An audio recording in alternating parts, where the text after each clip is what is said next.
Hello বন্ধুরা, আজকে আমার আম্মু পাবদা মাছ আলু দিয়ে হাতে মাখিয়ে রান্না করে দেখাবে। আসসালামু আলাইকুম, আপনারা সবাই কেমন আছেন? আলুগুলো ছোট ছোট করে কেটে পরিষ্কার করে ধুয়ে নিয়েছি। এরপর কড়াইতে পেঁয়াজ আর কাঁচামরিচ দিয়ে দিচ্ছি। মশলার মধ্যে দিচ্ছি লবণ, হলুদ,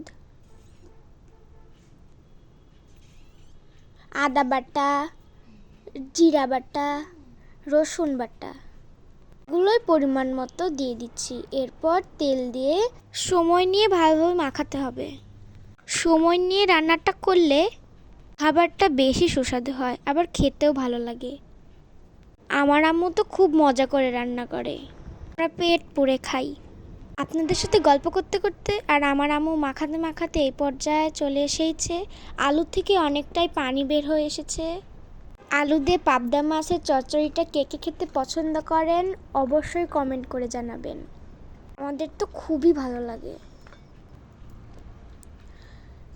পাবদা মাছগুলো পরিষ্কার করে ধুয়ে নিয়েছি।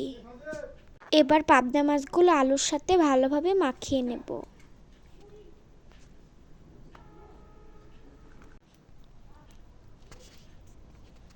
এরপর কিছু টমেটো দিয়ে দিচ্ছি, লাল লাল টমেটো।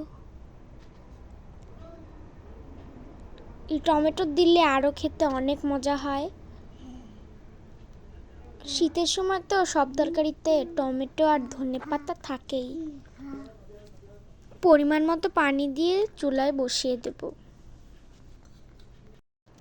চুলায় বসিয়ে ঢাকনা দিয়ে ঢেকে দেব বলক আসা পর্যন্ত।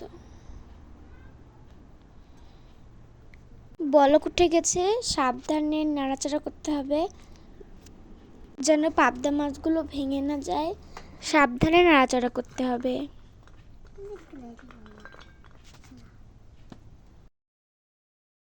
যদি আমার ভিডিওটা ভালো লাগে অবশ্যই লাইক এবং সাবস্ক্রাইব করে আমাদের পাশেই থাকবেন। আমাদের পাবদা মাছ দিয়ে আলু চচ্চড়িটা হয়ে গিয়েছে। দেখুন দেখতে কত লোভনীয় হয়েছে, সেই মজা। গরম গরম ভাত দিয়ে খেতে আরও মজা লাগে। আপনারা অবশ্যই বাড়িতে ট্রাই করবেন। আল্লাহ হাফেজ।